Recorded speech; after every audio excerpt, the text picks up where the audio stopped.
Hello and welcome to a fresh new episode of Science Monitor, our weekly update on all that is happening in the field of science and technology in and around the country. I'm Aishwarya with you. Let us begin with the headlines. Energy from water, Indian scientists explore new horizons. More compact, more energy, new technology improves prospects. Aiming to fight global epidemics, DPT hosts a second meeting of CEPI. Saving environment, the philosophy and contributions of Anupam Mishra. And in our In Focus segment today, we will try to take a stock of the major scientific milestones achieved in the field of science and technology during 2016. And now news in detail. Water, so far the most abundant natural resource which can be leveraged as a future fuel. While studies have been going on worldwide on how to convert water into efficient fuel, a team of Indian researchers seem to have hit the spot. Yes, a team from CSIR, National Physical Laboratory, have developed a special hydroelectric cell using nanoporous material. The cell can split water and produce energy without using any external power or chemicals.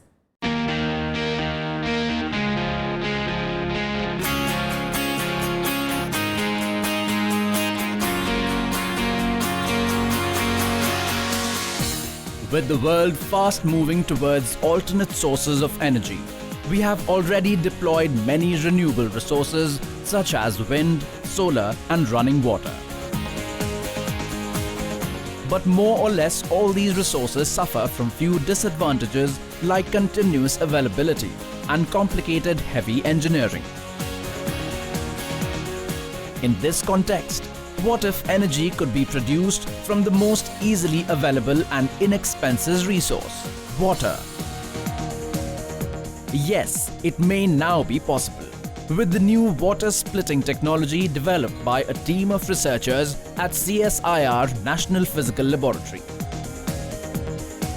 The novel research called the hydroelectric cell or HEC for producing electricity from water at room temperature without using any power or chemicals has been led by Dr. R.K. Kotnala and Dr. Jyoti Shah. The team used nanoporous magnesium ferrite to split water into two charged particles known as hydronium and hydroxide ions. ये green energy source है क्योंकि इस पर ना तो हम कोई acid इस्तेमाल कर रहे हैं, ना कोई अल्कली इस्तेमाल कर रहे हैं, ना कोई लाइट इस्तेमाल करते हैं. तो हाइड्रोइलेक्ट्रिक सेल को यदि हम एक से ज़्यादा, जैसे हमें एक एलईडी जलाने के लिए 3.4 वोल्ट चाहिए, तो हम इस पे 3 हाइड्रोइलेक्ट्रिक सेल को सीरीज में जोड़ देते हैं और उसको सीरीज में जोड़ने से हम एलईडी जला लेते हैं. इस मटेरियल को सिरेमिक मेथड से बनाया गया है. इस मटेरियल को हम पहले मैग्नीशियम कार्बोनेट और 20% लिथियम कार्बोनेट और आयरन ऑक्साइड को मिक्स करके प्री सिंटरिंग करते हैं 800 पे. फिर उसके बाद हम उस पाउडर को फिर हम एक शेप देते हैं. जैसे आप देख सकते हैं ये स्क्वायर शेप है. उसके बाद हमने और बड़े सेल्स को बनाया है तो इसको सर्कुलर शेप दिया है और फिर इन पैलेट्स को बना के हमने इस पर सिल्वर की कैथोड की पैटर्निंग की है. The team then used silver and zinc as electrodes to create a cell that produces electricity using these charged particles. The technique based on the use of specially designed nanoporous material from magnesium ferrite can split water at room temperature without any external support and produce considerable amounts of electricity from very less amount of water.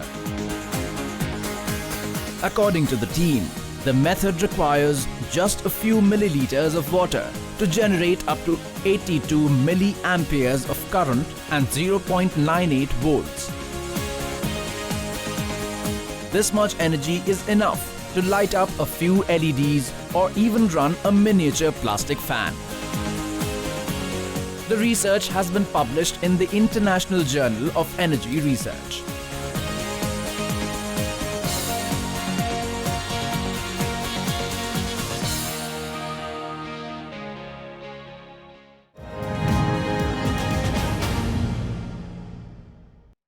Energy seems to be the primary focus as of now. While researchers have developed technology to produce water from energy, the new briquetting or pelletizing technology is all set to make biomass fuel more effective.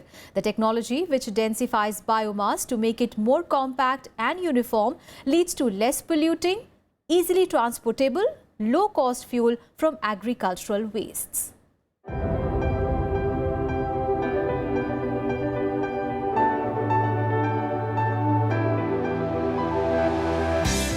Wood, cow dung, coal and agricultural wastes, some of the oldest known fuels. While biomass, or substances of plant and animal origin, has always served as a major source of fuel across human settlements across the world. Especially in rural areas, using biomass as fuels also came up with the problem of large-scale production of smoke, carbon black and pollution. In this scenario, here is the technology that makes biomass better combustible and less polluting. The novel technology is called briquetting or pelletizing and refers to the densification of biomass to improve its quality. This is a very primary process of converting waste agriculture products like straw, stalks and other forms of agriculture residue which normally farmer burns on the field, and this has been brought to this type of industry where there are primary process like screening and conditioning of biomass is take place, where you control certain moisture which is required to feed into these machines, and then it went into a pellet mill, which is basically a process of mechanically convert loose biomass into pellets form or briquettes form. The process involves plasticization of lignin compounds present in agricultural wastes by subjecting the biomass to mechanical compaction under high pressure and temperatures to convert loose biomass into dense of desired shape and size. The process, which is eco-friendly, increases the density of bulky materials from 150 to 200 kilograms meter cube to 900 to 1300 kilograms meter cube. It is better combustible and carbon neutral, hence reducing the risk of pollution and global warming. And pellet burners feature the lowest particulate matter emissions of all solid fuel burners. With better managed forest resources and agricultural wastes, the briquetting or pelletizing can be a large industry, churning out employment along with large-scale source of sustainable energy.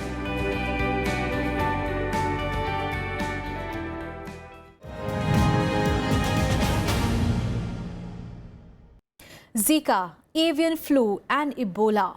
Recently, the world has witnessed an alarming situation on the healthcare front. With many lives being lost to these epidemics and threats still looming over wider populations, there is a need for global collaboration to develop new vaccines and fight these epidemics. And one such venture in which countries across the globe have joined hands as CEPI, or the Coalition for Epidemic Preparedness and Innovations. As the second interim board meeting of CEPI was recently held in New Delhi, we can hope for new vaccines and new ventures to manage global epidemics.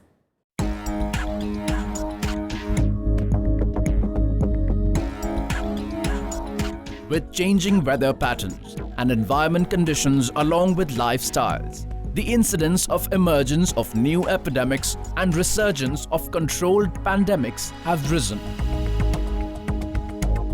The recent years witnessed global panic due to the spread of infections like Zika, avian flu and Ebola. An epidemic situation can, in particular, wreak havoc in developing countries across the globe where widely accessible healthcare still remains a challenge. This calls for novel policies and collaborations to deal with and manage epidemics, and this is what the Coalition for Epidemic Preparedness and Innovations, or CEPI, stands for.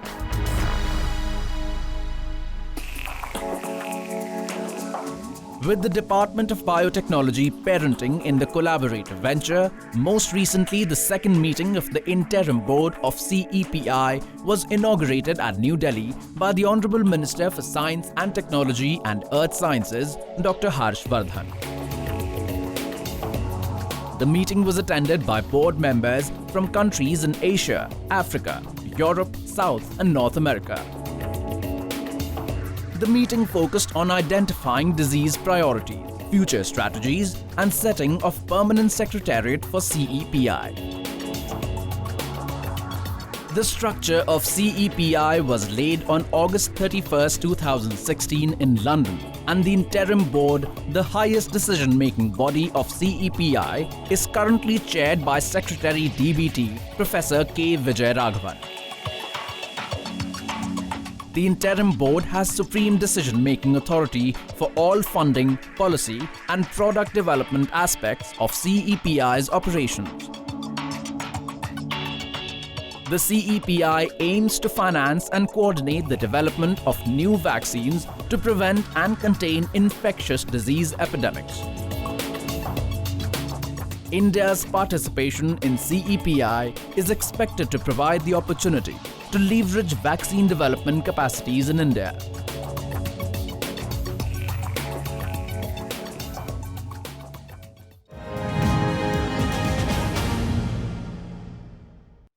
With rising demand for water and declining resources, effective water management is today one of the crucial challenges faced by the nation. Now, drawing attention to this vital issue and many other environmental issues was Anupam Mishra, the renowned environmentalist whose Aaj Bhi Khare Hain Talab is the Bible for NGOs working towards water conservation. As Anupam Mishra has bid us adieu, today we have a special story in his honor which aims to bring to you a glimpse of his work and contributions.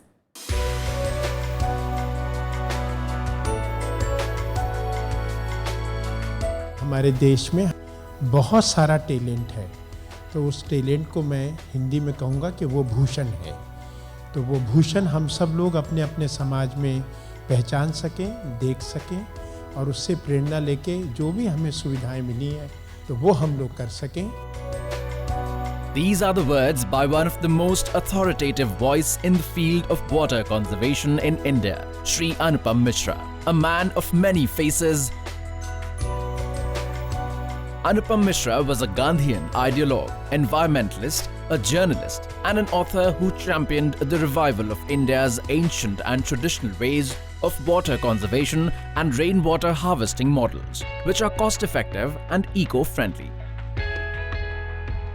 The relevance of indigenous knowledge systems towards the development of sustainable water management strategies was one of the prime ideas of Anupam Mishra.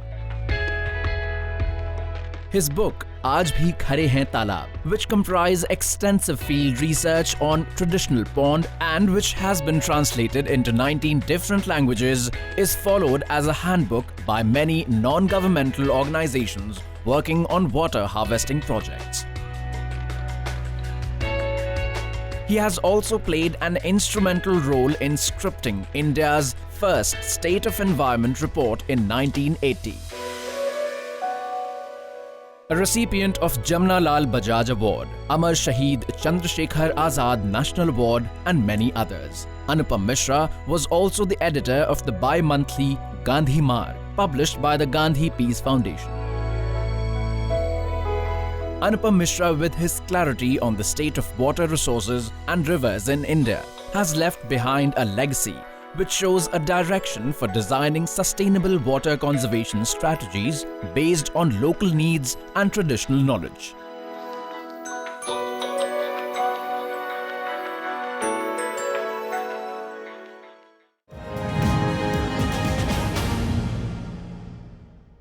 And now it is time for a very short break. We'll be back with more science news. Keep watching Science Monitor.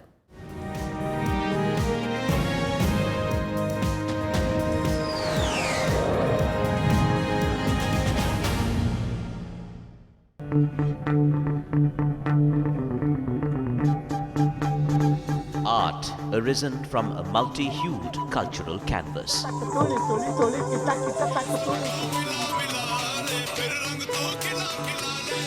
tradition and cultural fervour dating back centuries.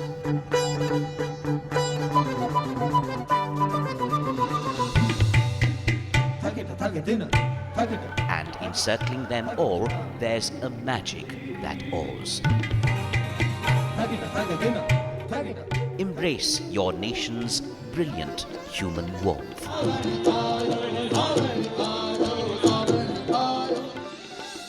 Watch Colours of India, Sundays at 9:30 p.m. on Rajya Sabha Television.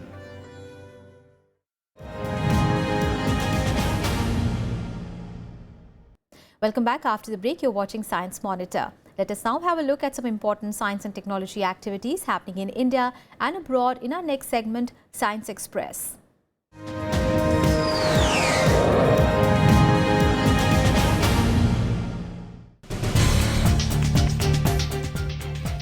It is celebration time for students of IIT Bombay, as the first satellite, Pratham, developed by them, has started resending signals following a short pause.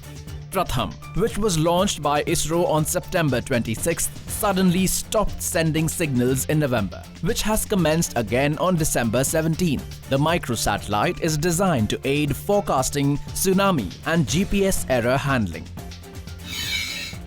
Speaking at the 6th BRICS Health Ministers Conference recently held in New Delhi, India's Health Minister Shri J.P. Nadda urged the member nations to resolve and commit to fight non-communicable diseases. During the meeting, which focused on innovative strategies to fight the NCDs, leaders of BRICS nations agreed to the TB Cooperation Plan, a BRICS network on TB research, and developing a research and development consortium on TB, HIV and malaria.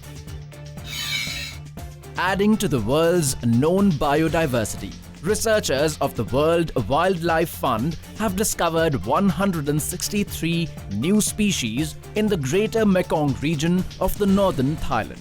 The newly discovered species includes a rainbow-headed snake, a dragon-like lizard, a gecko with pale blue skin, and a rare banana species, among many more.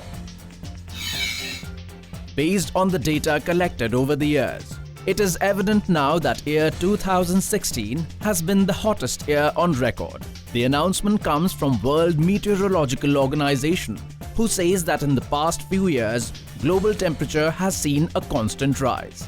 According to reports in 2016, carbon dioxide levels reached new records. Temperatures in oceans have broken warmth record with, as a consequence, widespread coral reef bleaching, floods, heat waves and cyclones, and the temperatures in the Arctic have been particularly high, with Arctic Sea recording unusually low levels of ice. While global warming is melting the ice on Earth's poles, a team of researchers have presented evidence which confirms the presence of ice on the dwarf planet Ceres. The data, which was presented at the American Geophysical Union meeting recently, suggests that Ceres may be having porous mixture of rocky substances in which ice fills the pores.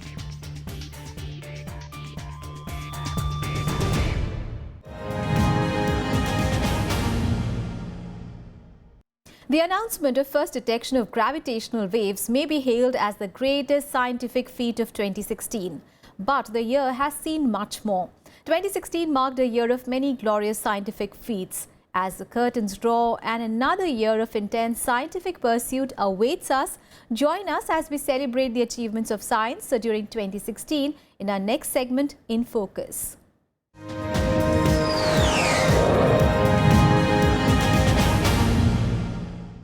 1, 0, plus 1, plus 2, plus 3, plus 4, plus 5, plus 6, Vehicle lift off normal with the ignition of 4 solid start. With lot of achievements and some concerns, the year 2016 fast draws to an end. Needless to say that 2016 has been an eventful year that marked significant achievements in the area of science and technology. While it is certain that the scientific feats of 2016 will help make the world a better place and advance the existing knowledge and understanding. Let us take a stock of some of the greatest and most interesting scientific breakthroughs. January. The year started with the announcement of a novel technique to 3D print near-flawless ceramics, including extraordinarily heat-resistant varieties by the researchers of HRL Laboratories in Malibu, California. Water is, needless to say, the most important resources for human existence. But certainly not when global sea levels rise, threatening to drown entire civilizations. In a major step towards tracking global sea level rise, NASA has launched JASON-3, the new ocean monitoring satellite, which will also be used to forecast El Nino and La Nina in January 2017. The month of February started with a major announcement in biomedical sciences, as a group of UK-based scientists was said to have acquired permission to genetically modify human embryos by using CRISPR, Cas9 and related techniques. The announcement stirred up a lot of ethical debates about the consequences of using technologies, while supporters claimed the medical benefits. The month also saw what is hailed as the greatest discovery of the century, as scientists at the LIGO, Virgo and Geo 600 announced the first direct detection of gravitational waves. The discovery proved the existence of gravitational waves as predicted by the general relativity theory of Albert Einstein. The month saw a major breakthrough in healthcare as scientists from Fred Hutchinson Cancer Research Center in Seattle reported unprecedented success using T-cells to treat cancer. In March, Google's DeepMind AlphaGo artificial intelligence defeats South Korea's Lee Sedol in the first of a series of Go games in Seoul. Genomics was a major focus in March as Craig Venter's team announced the synthesis of a minimal bacterial genome containing only the genes absolutely necessary for life. The month of April saw the discovery of quantum tunneling of water molecules, where the water molecules in nanochannels become delocalized around a ring and assume an unusual double top-like shape. May was the time for space discoveries, as astronomers discovered 3 potentially Earth-like planets in the habitable zone of an ultra-cool brown dwarf star just 40 light-years away from Earth. In June, the International Union of Pure and Applied Chemistry proposed the final names of 4 of the new chemical elements on the periodic table, which has been officially accepted as nihonium, moscovium, tennessine and organesson. In July, in a first-of-its-kind mission, NASA's Juno spacecraft reached planet Jupiter. During this month, researchers at the Large Hadron Collider also reported a new family of tetra-quark particles, while in August, astronomers announced the detection of Proxima b, an Earth-sized exoplanet that is in the habitable zone of the red dwarf star Proxima Centauri, the closest star to the Sun. September. The month was also controversial as the birth of the world's first baby born through a controversial new 3-parent technique was reported by New Hope Fertility Center in New York. In an interesting new technology, researchers at the Department of Energy's Lawrence Berkeley National Laboratory demonstrated the working of a 1 nanometer transistor.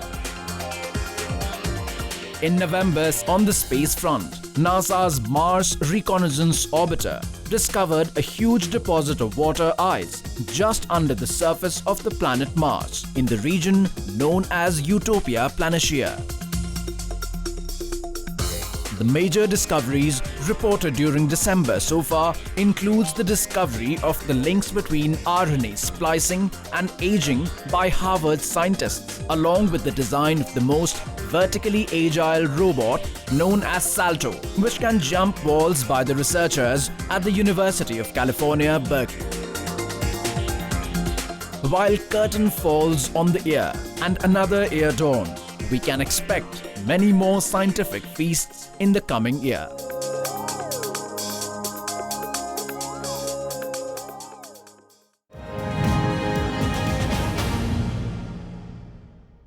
Well, that is all for this episode of Science Monitor. Do tell us, how do you like our program? You can send your feedback and suggestions.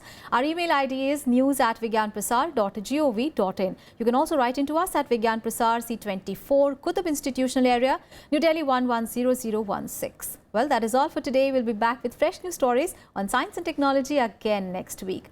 Till then, stay tuned to Rajya Sabha TV and think scientific all the time. Thanks for watching.